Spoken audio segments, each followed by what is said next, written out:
their back flippers individually. And they have such tiny front flippers that they can't really move themselves around either. They would just really steal. So instead, they kind of bounce up and down like a blubbery basketball in a movement known as glumping to get around. Glumping. It's kind of like if a human got stuck in a sleeping bag and had to do the worm to get from place to place. But that's why that blubber is so important. Not only does it help keep them warm, but it keeps them nice and padded as they bounce around rocky cliffs and coasts. Now, Pacific harbor seals, you'll see, have a cookies and cream color because they often live in cold waters and can help them camouflage.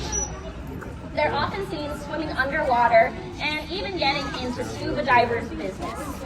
Either that or stealing from fishing trawlers because they're just that smart.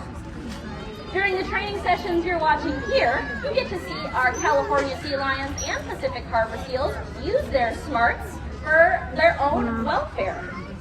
Now, in that big metal bucket that my fellow care staff here is holding, she's got a lot of tasty fish for Ariel. And every time she does a behavior correctly, like bounce backwards, she's going to get rewarded with a tasty snack in the form of some fish, whether it's peatland, herring, sardines, or even squid. And through these training sessions, she's able to work out every part of her body, as well as work out her brain. Now, how many of you speak at least one human language? At least one. Maybe the babies will keep their hands down.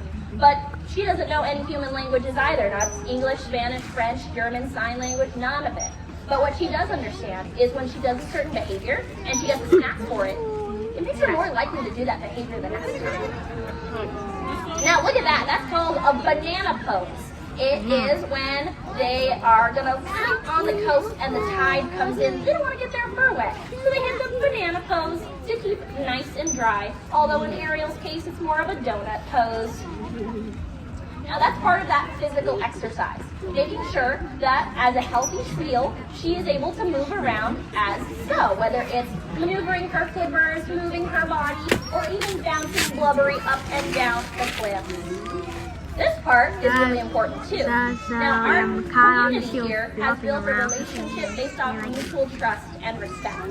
And you'll see that very easily Ariel has rested and is able to be touched and palpated by the staff. This is so that visits are so much easier. Whether it's having them open their mouth for a toothbrush, as you saw Wishbone, or even doing things like showing off their underbelly, getting touched, palpated, vaccines. Even things like preparing for a surgery or x-ray are all made possible thanks to the training sessions that you all get to watch right now. So while this is entertaining, it's not for your entertainment. That's what I'm here for. This is instead so that each and every one of our community members has the opportunity to understand what goes into taking care of these marvelous marine mammals. And we want to make sure that we remain seated here, sir. Excuse me, sir. Can you sit down, please? Thank you.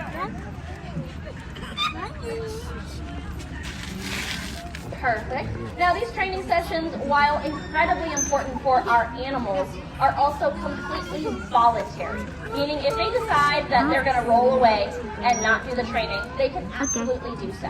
We want to give everyone in our community choice and control. The